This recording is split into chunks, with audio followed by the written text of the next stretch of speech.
Hello guys, welcome back to my channel Pritam Kumar Das. আজকে একটা নতুন ব্লগ নিয়ে চলে এসেছি। আর আজ আমাদের destination Kalighat.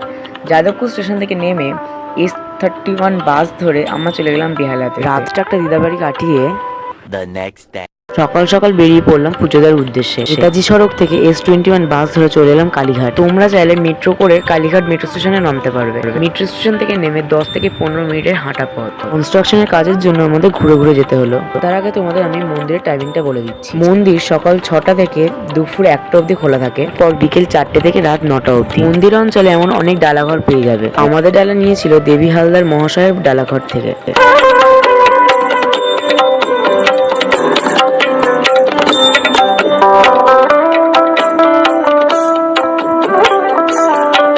A few moments later.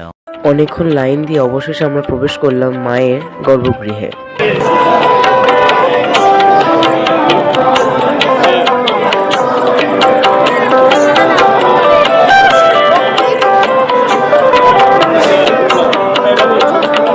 ওখানে ভিডিও ক্যামেরা একদম অ্যালাউ ছিল না, সেই জন্য তোমাদের দেখাতে পারলাম। আমরা শুক্রবার গিয়েছিলাম বলে হয়তো একটু ভিড়টা কমই ছিল, কারণ শনি মঙ্গলবার অত্যাধিক ভিড় হয়। A few moments later.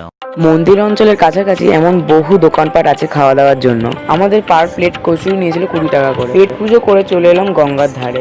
গঙ্গার এখানে কনস্ট্রাকশন কাজের জন্য বন্ধ ছিল। মন্দিরের শেষ দর্শন করে আমরা বেরিয়ে পড়লাম।